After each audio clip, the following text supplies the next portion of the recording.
Well, coming up, the High Court in Johannesburg has dismissed the Democratic Alliance application to have the EFF's national shutdown declared unlawful.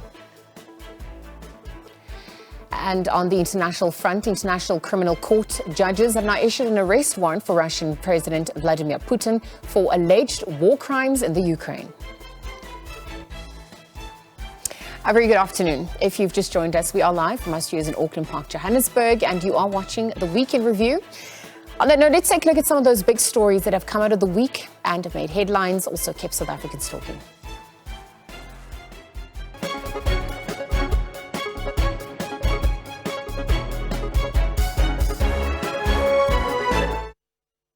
All right, so the Weekend Review with myself, Liesl Wilson, continues. Our first story today, the High Court in Johannesburg has now dismissed the Democratic Alliance application to have the EFF's national shutdown declared unlawful. However, the court has granted an interdict which declares that protesters may not shut down roads, schools and businesses. The court has further ordered the EFF to inform all its members of the interdict by later than 5 p.m. today. Meanwhile, the South African Federation of Trade Unions plans to participate in what it calls a peaceful shutdown on Monday. This is to advance the interests of the poor and the working class. SAFTU says that the protest centers on the demand for decent jobs to alleviate poverty. We are participating in the initial shutdown of the 20th of March with that understanding, politically and ideologically. We are advancing our own demands, not that the demands of us are exclusive and are different and or in contradiction with the demands that are being pursued by all other formations who are participating on the 20th of March. We are participating because at the center of our own existence as the trade union movement, at the center of our own being as working class formations that are gathered here, is the issue of jobs, not just jobs, decent jobs that pay a living wage, that stand as a ladder in front of every worker to escape from poverty, but also to escape from inequalities. The Police Minister, Mbeki, together with the National Police Commissioner, General Fani Masimola, are in KwaMashu in Durban today. Now, the aim of the visit is to assess the province's readiness ahead of the EFF's national shutdown on Monday. Here's what the Police Minister had to say. But as you march, you don't interfere with the people that want to go to work. You don't interfere with the people that want to go to school, though I know that schools are closed. So when somebody says has managed to close the schools on Monday, will be lying, because anyway schools are closed. You don't interfere with those that they want to go to job. You don't interfere with those that they want to open their shops. Fortunately, all tax industries have said they will be operating on Monday. Those both national associations and local associations, as we've spoken to them to say they are operating, they are working. Therefore, anybody who stops those taxes, you make sure that those people don't do the thing. I want to repeat, we should be at the level of minimum or completely eradicated sort of violence and any form of people getting injured or getting hurt. But I don't have a problem if you fill prisons. But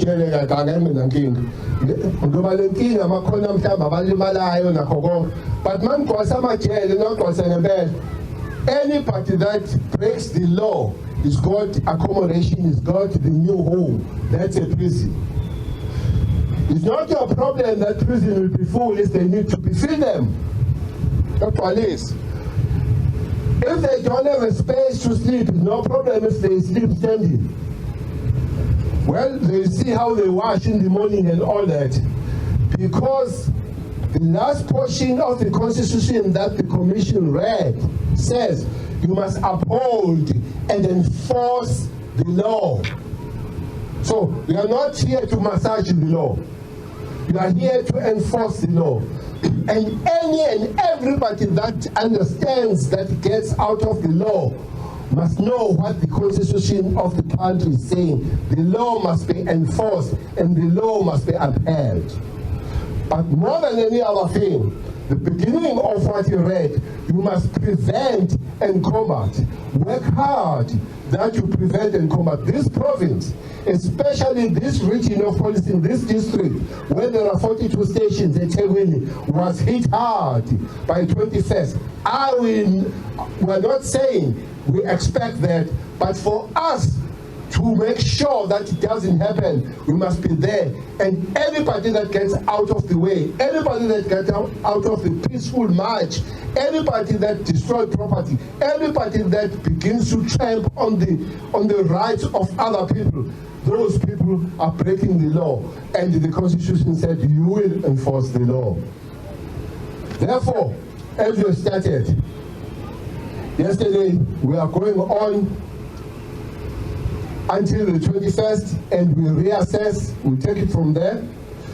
I'm glad that there is this multidisciplinary approach. I can see the other formations from other level of government. I can see that there are even the community structures.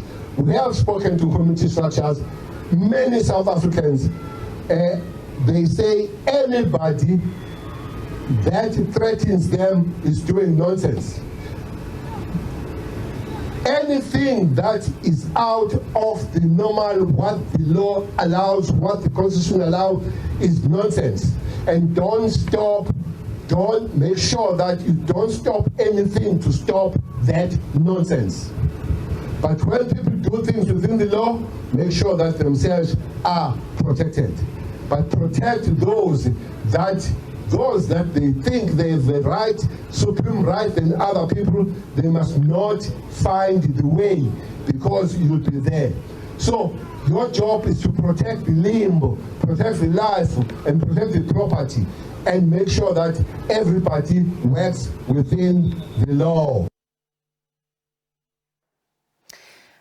Well, the ANC head of elections, Mdumiseni Ntuli, says that the party is not worried about Monday's national shutdown, but warns protesters against violating the rights of those who are not protesting.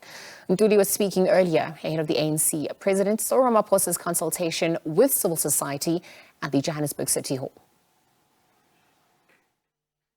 I think it's important to reassert our constitutional values, that we are a law-abiding citizen. We live in a constitutional democracy. Everybody has a right and are entitled to express their opinion in one form or another if they are not happy about things that are happening in our country. But that has to happen within a dignified and within the type of a law-governed society that we live in. As the ANC, we are not very much worried about what is going to happen on Monday. What happened on Monday would be an event of that particular day. The ANC as a governing party as well has a responsibility at the level of government to ensure that the ANC-led government does everything that is possible and within its own powers to ensure that there is no violation of our constitution with whatever protest and demonstrations that are going to happen on Monday. And the assurance that was given by the justice and the cluster that deals with security in our country is very reassuring. And as the African National Congress, we call upon all South Africans, including those that may decide to join the protest on Monday, if they do so, to do so in a dignified manner and in a manner that respects the rights and the constitutional rights of all other South Africans who may decide not to join that occasion. But you see, Samgelo, that what the central challenge that we face is not to go to the street and demonstrate. What we are faced with is a major challenge of an economy that is not working for the majority. The conversation we are going to have today is, in our own view, the most appropriate kind of intervention that is required, where people from different walks of life are coming in to share their own ideas, and not only to express their own ideas, but also to make a commitment on the contribution that each one is going to make coming from different organizations in order to respond to the central challenge that's facing our people today. So we're not very worried as the African National Congress that there will be a march on Monday or there will be a protest. All we would want to see happening is that those who are taking to various parts of our country or to the streets should do so in a manner that does not violate the constitutional right of those who would have decided not to be part of that occasion. All right, so other news making headlines this week. The council meeting due to elect a new mayor in the city of Tshwane collapsed last night. DA multi-party coalition members stormed out of the chambers disgruntled with the speaker's refusal to concede to their demands.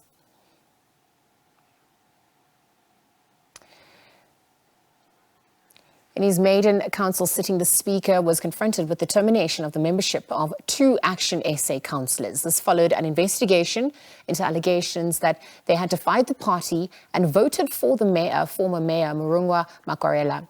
The speaker finally adjourned the council sitting following the ANC Tshwane caucus leader Aaron Maluleke's motion. With that said, the election of a new Tshwane executive mayor was postponed to next Wednesday. All right, so these and other stories coming to the fore this week. Perhaps we'll look at these stories and more. We're joined by Dr. Fikile Vilakazi, a political analyst. A very good afternoon to you, Dr. Vilakazi. Thank you for your time here on the SABC. Good afternoon to the viewers at home and good afternoon to you. Sorry, I was muted then. Yes, no, it's okay. We're back into the swing of things. It seems like it has been an illustrious week. It's only going to heat up, perhaps as we edge closer to 2024 and beyond. But let me start with what transpired last night. The Democratic Alliance's bid to interdict, the shutdown that's set to happen on Monday. As we know, it's organized by the EFF, but now that's been dismissed. I wonder if this is a victory in itself for the EFF as we're speaking. Well, I mean, I think it probably is signaling some kind of an achievement for the economic freedom fighters in Gauteng in particular, because, I think the Western Cape has succeeded in that interdict, as far as I know. So that tells us as citizens of the country that you do have a segment of society that is beginning to hear what the economic freedom fighters are saying in relation to the deep-seated challenges that we have as a nation. And of course, they are rallying on the ticket of power, energy, and economic crisis. And their political campaign has always been that of radical economic transformation, which is a message that is hitting at the heart of South Africans during this hard time that we're living in. As we all know, that the issue of load shedding has really compromised jobs. It has compromised incomes and livelihoods of people. So obviously, anyone that rallies around that ticket is likely to have South Africans listen to them, including our courts, as we would have seen with the interdict that was denied for the DA in Gauteng. Let's look at other developments on the local government level. And I'm going to go back to what transpired last night, just on the back of what you've now echoed. It seems that the city of Tshwane is still without a mayor. And this obviously comes after a council meeting to elect a new one, which collapsed on Friday night. And one is to question, who is running the city? How is this affecting the residents? What precedents is this also setting as we imagine or reimagine or entertain the possibility of coalition at large? What's coming through on that front for you? What concerns also arise? It is so concerning, and one of the concerns is really about leadership in the country. It's really about where are we going to, come 2024. And I mean, the story of Tshwane, we know, is similar to the story of Johannesburg, is similar to the story of Eguruleni. Those of us who have been following it, viewers at home, you know that it's really a revelation of the tensions that are sitting between the major political parties in the country, which is your African National Congress, the Economic Freedom Fighters, and the Democratic Alliance, in the roles that they're each playing in the coalition, right? Because all of them are sort of playing this dicey dance of wanting to share power, negotiate really a kind of an arrangement that would unseat the ANC ideally, but especially in the part of the ANC and I mean of the EFF and the DA, but they don't see eye to eye.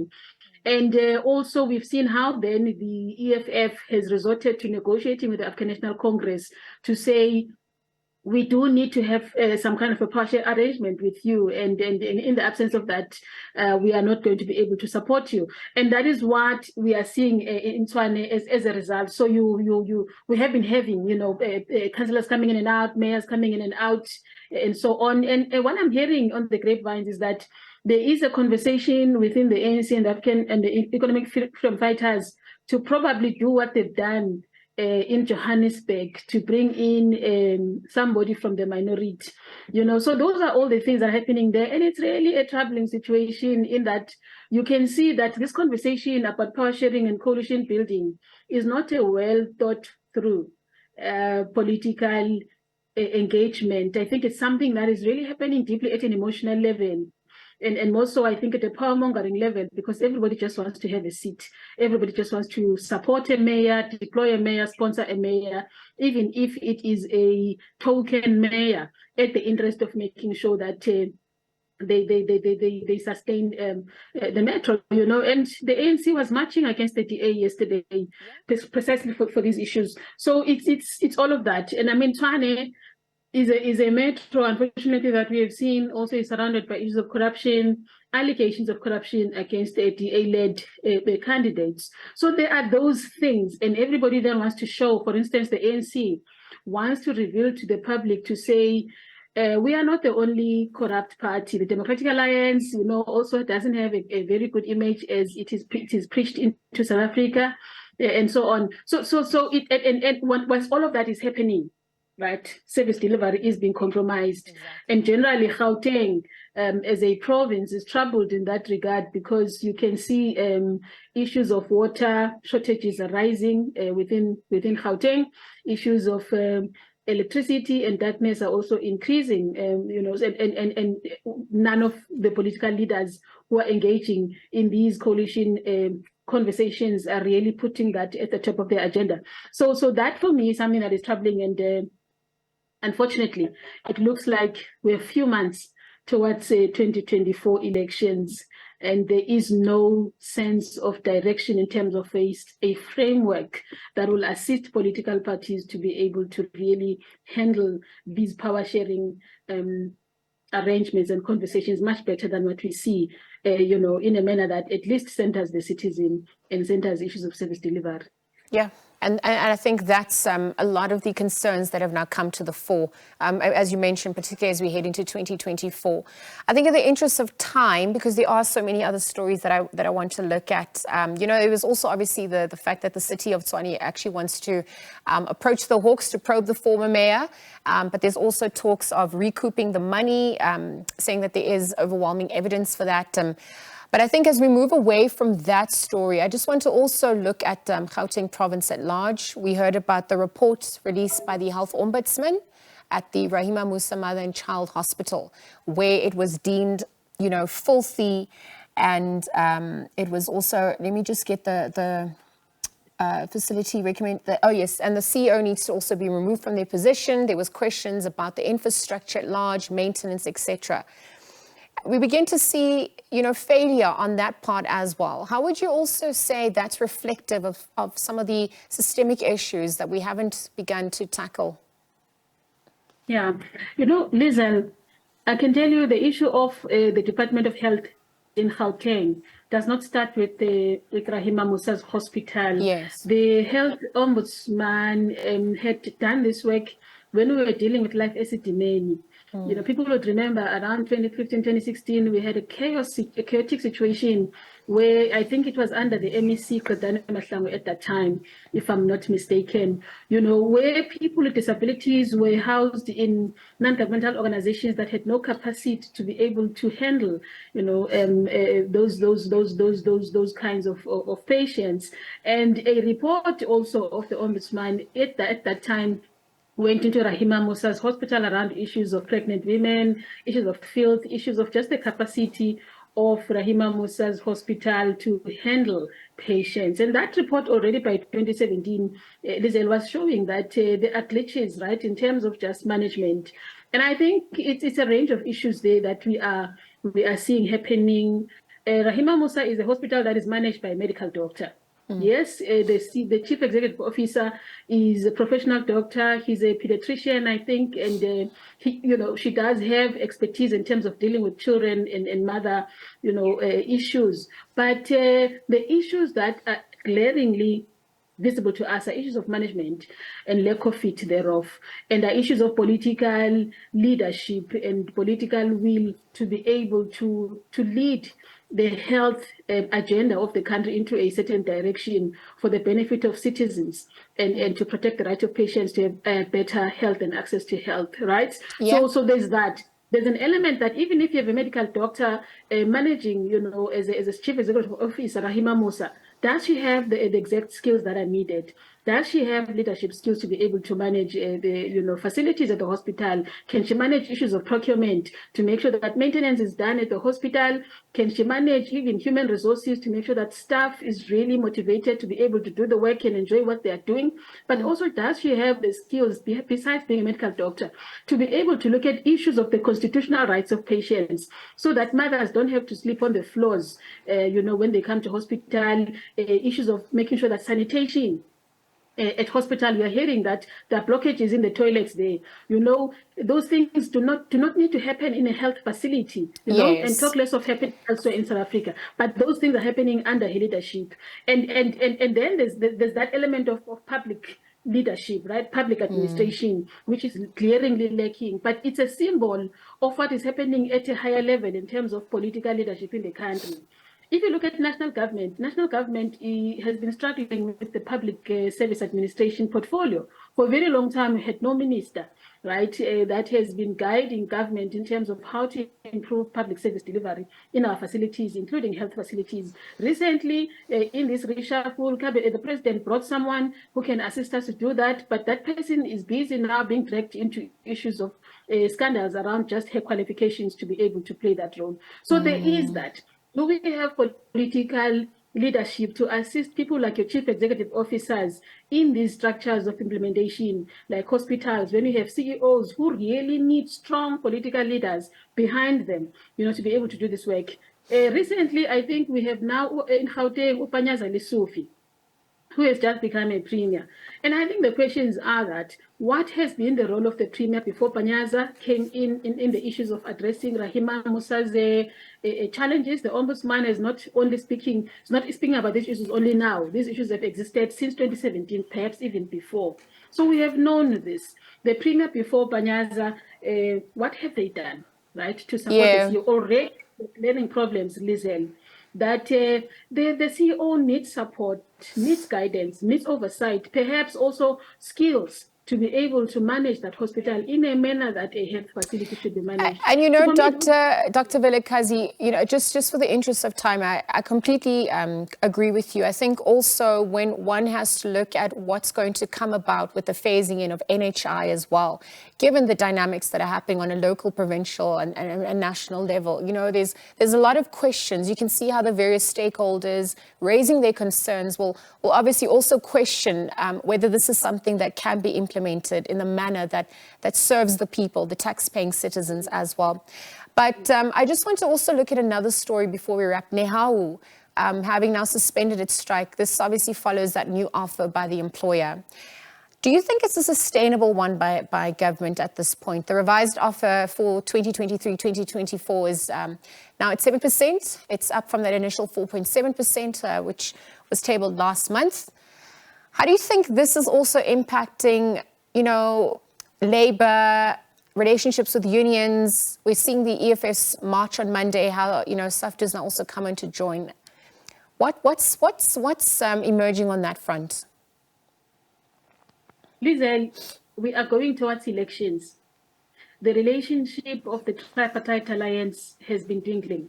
Yeah. And the ANC has got a responsibility to mend the relationship between unions, the SACP, and the ANC as you go towards elections, right? You would know that generally unions have been threatening to say they want to run for elections in their own right, even the South African Communist Party. So it is not surprising that Nehawu has been sort of bought into not protesting, because now the president, Honorable Cyril Ramaphosa, has fully entered a phase of campaigning for 2024, which means that the ANC is in that mode. So they don't want to be seen to be at loggerheads with Labour, right? And we know that Labour mobilizes workers as voters for the ANC. And for me, it could be that it is linked to the election campaign. Whether that becomes sustainable beyond 2024, the 7% increments, is something that we just need to watch and see. I mean, you can't guarantee that.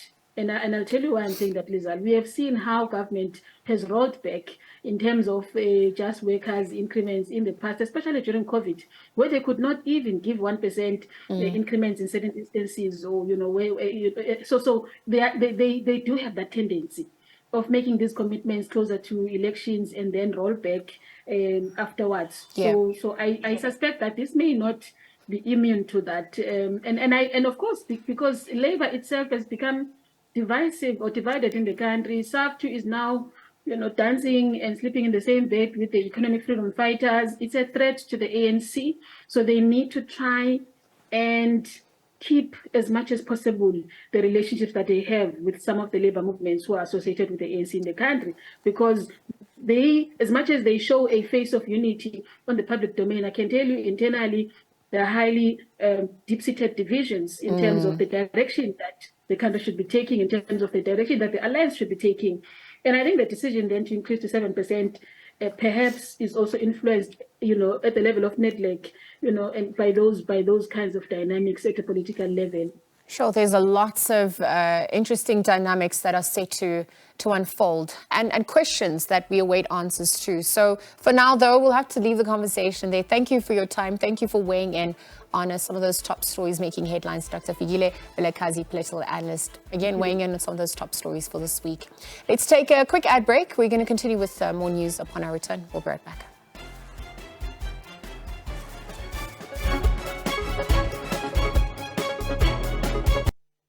All right, welcome back. The Week in Review with myself, Diesel Wilson, continues now. Other news that has made headlines this week, we've heard from residents of Malamulele Township in Limpopo fearing for their lives. It comes after a hippopotamus was spotted at a local swamp. The hippo is suspected to have escaped from the Kruger National Park, less than 50 kilometers away. The first sighting of the hippo at Section B in Malamulele has left residents terrified. This alarmed resident was able to capture a video footage of the wild animal before it submerged in a local stream, disappearing into the night.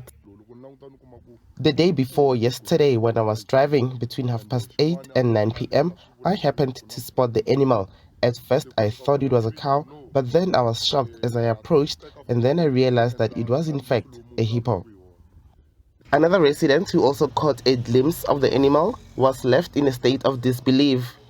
I was very scared, and even now I'm feeling very, very sad, because we have some child and they're walking here even at night, and that hippopotamus is walking here even at night. Some community members have volunteered to search for the large animal.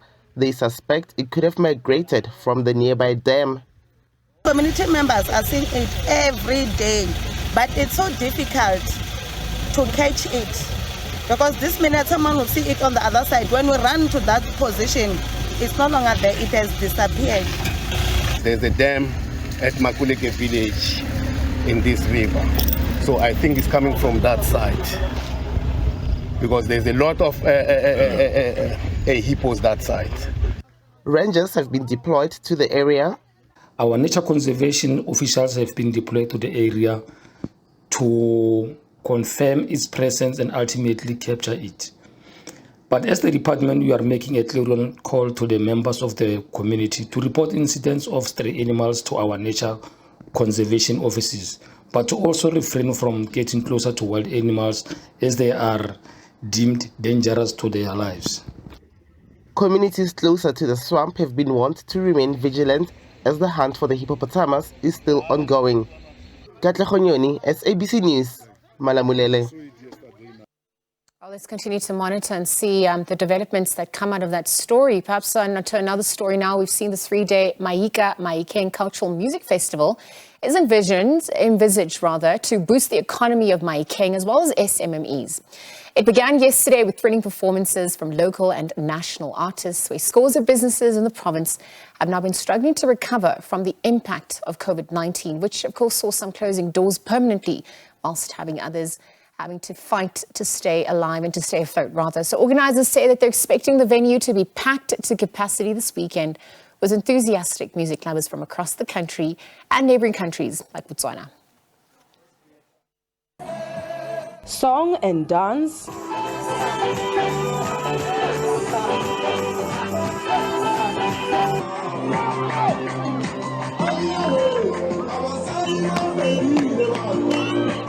The order of the day as the Cultural Music Festival kicks off.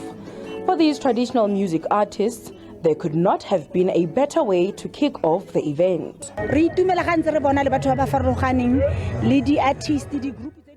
Mahikeng is helping us by putting us in the same space with other artists so we can learn from each other, and it also helps us financially.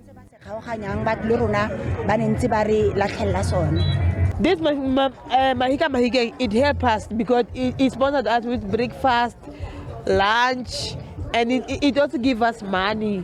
It pays us. It pays us. I'm happy because this event will showcase our talents and put us on the map so that we can get more opportunities. The event is held for the first time since the COVID-19 pandemic hit the country. Small businesses that benefited from the event took a knock.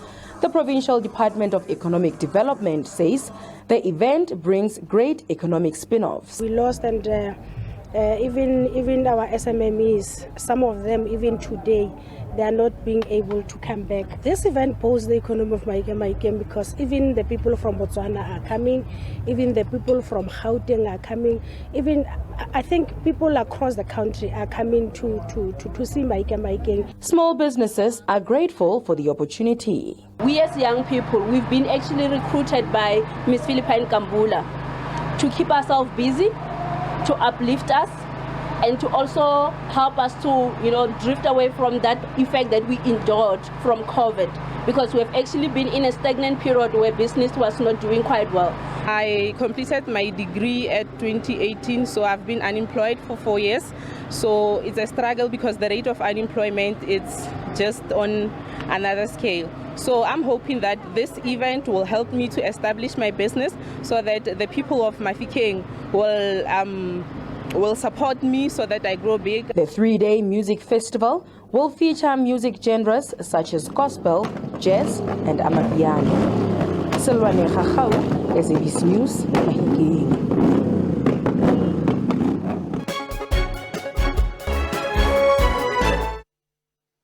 Welcome back. Now, on a somber note, friends and family have hailed jazz maestro Gloria Bosman at a memorial service at the Soweto Theatre in Jabulani, Soweto. This is talented songbird that could sing different notes with ease.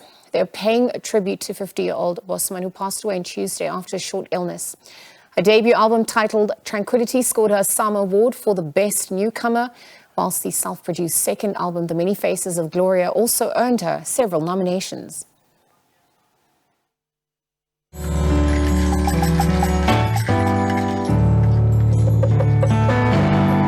Fellow musicians say Bosman was always destined for greater heights. I met Gloria in the late 80s, and then early 90s we did some work at Market Theatre, sharing stage with the late Mama Sophie Mcina, Jennifer Ferguson, and it was evident those years, because she was a teenager, I was in my 30s, that she was destined for a bigger stage, to be among the top in the world. Hailed as a multifaceted artist. Whenever she spoke, I heard, because she spoke with so much great vibration. Gloria, mother, grandmother, daughter, historian, composer, singer, woman, sister, friend. She embodied these incredible characters, and with so much elegance and panache, you know. Thank you, Gloria, for allowing me to know you. As a mother, as a daughter, as a lover, as a leader, as a teacher, as a mentor, in whatever she did, she was the strength yet vulnerable too. All my moments with Gloria over the years were glorious. That's why I used to call her Glorious. I'm speechless. Yeah, I don't know what to say. All has been said about Gloria. I can proudly say I brought that girl up. And I'm proud and I'm grateful to have been able to do that. She was indeed glorious. May your soul rest in peace, Glory. I will always honor you. And thank you to the family for giving us this wonderful soul.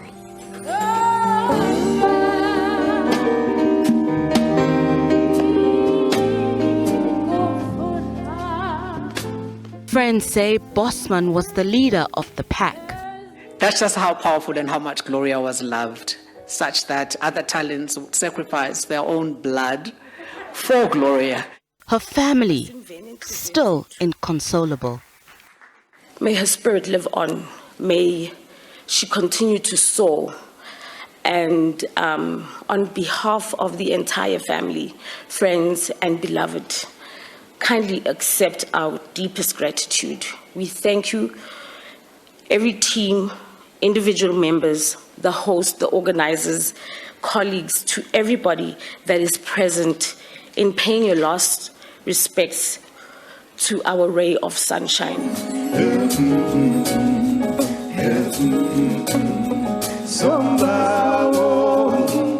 Gloria Bosman will be laid to rest on Sunday. Gloria, you were a lovely kid. Gloria, you are a great kid. Look at her. Yes, you are still. Rest in peace, my darling. Rest in peace. We'll never forget you. And thank you for the music.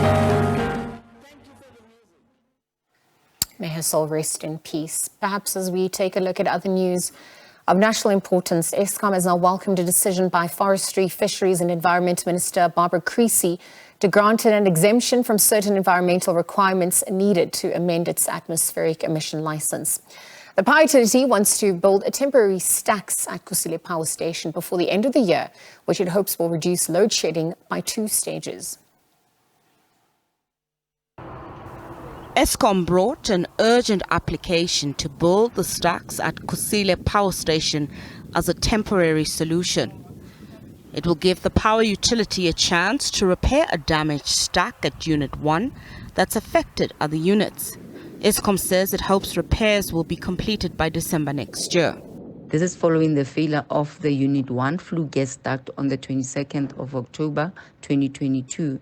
The failure at Unit 1 subsequently affected Unit 2 and 3 as the ducts for all these 3 units are welded together. The exemption given does not provide Eskom approval to operate the temporary stacks. The exemption given, however, allows Eskom to submit its application to operate the stacks based on the presently available information and with a reduced public participation process. Based on the exemption provided by the Minister, Eskom intends to submit its final application for approval to operate the temporary stacks to the relevant authorities in April 2023. But environmental groups have raised concerns. Greenpeace says Eskom's exemption from complying with minimum emission standards will lead to people dying due to the emissions resulting from Eskom's coal usage.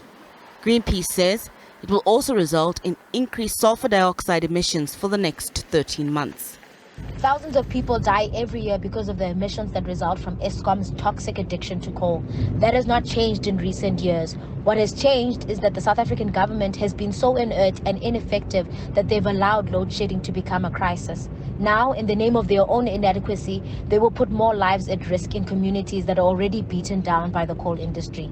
The warnings and pleas by civil society to fast-track a just transition to renewable energy in order to safeguard South Africans against the impacts of air pollution and climate crisis have gone ignored. When faced with a crisis, the government has made a choice that knowingly puts people in Mpumalanga at risk of stroke, lung cancer, and heart disease. The new stacks will help Eskom regain 2,100 megawatts of generation capacity, which were lost when a stack was severely damaged. Nozintombi Mia, SABC News.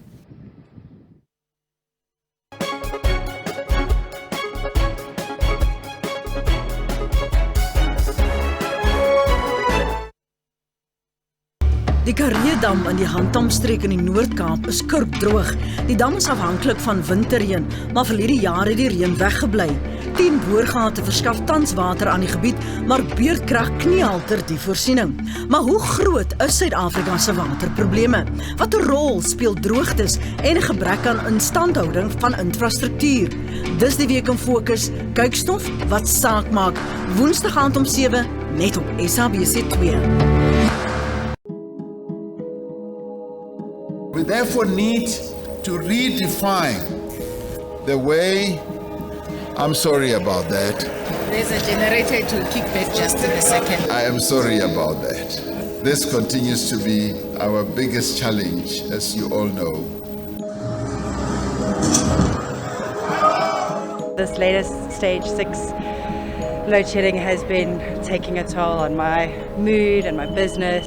South Africans love people who are honest and people who are accountable. We don't like excuses, and playing the blame game does nothing for either Eskom nor US government. Let's source out a better, more efficient electricity provider. It's time for a change. 2024, we'll see where it's at, and that's all we can do.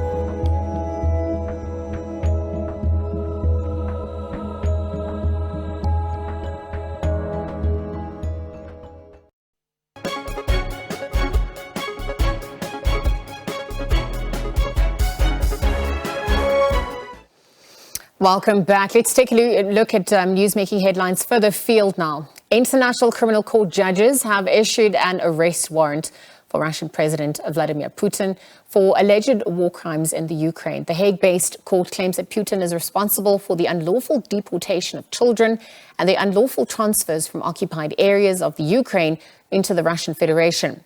Our second person, Maria Alexeyevna, the Commissioner for Children's Rights in the Office of the President of Russia Federation, is also being charged with the very same crimes.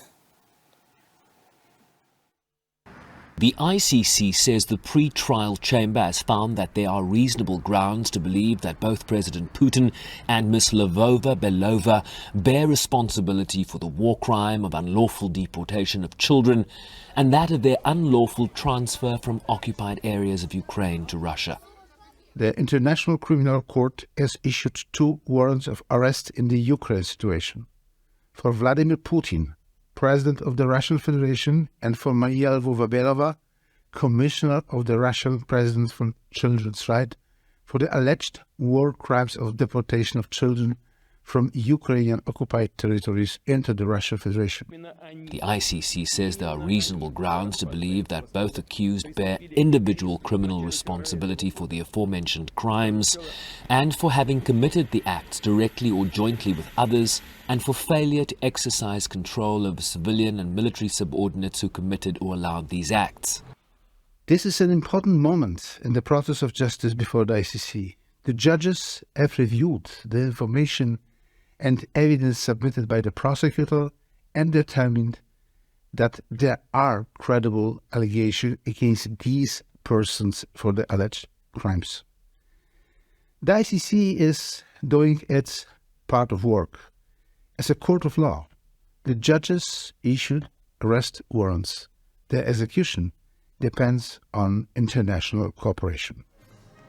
Russia is not a signatory to the Rome Statute and does not recognize the court's jurisdiction. Foreign Ministry spokesperson Maria Zakharova said on social media that the arrest warrants have no meaning for Russia, including from a legal point of view. Sherwin Ricebees, SABC News, New York. Well, former President Mbeki says that the current conflict in the Ukraine is a war of the superpowers. Mbeki was speaking on the sidelines of an event organized by the Mbeki International School of Governance. He also weighed in on the current debate around international countries dropping the US dollar as a trading currency. What is war? That nations could sit in a general assembly to vote whether country A should bomb country B. I remember when things worked in this country when we had leadership. So it's not really a misnomer for me to say, with the minute we have leadership, this country will move. So I leave you with that, which is we are creating our own song now.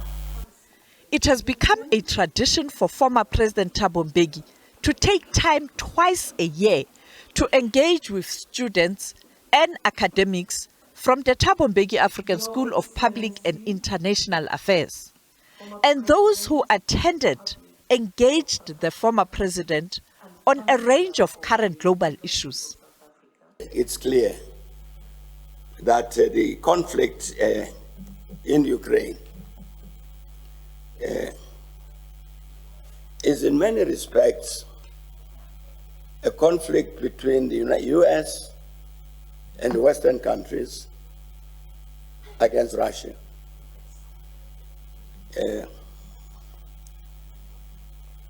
An important part of it, obviously, this is fact, has been not only the supply of weapons to Ukraine by the Western countries, but sanctions against Russia.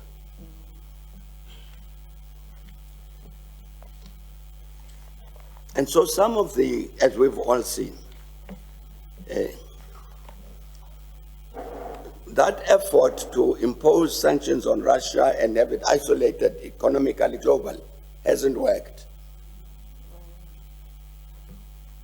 Because countries like China, like India, many African countries, countries in Latin America have not joined that boycott campaign.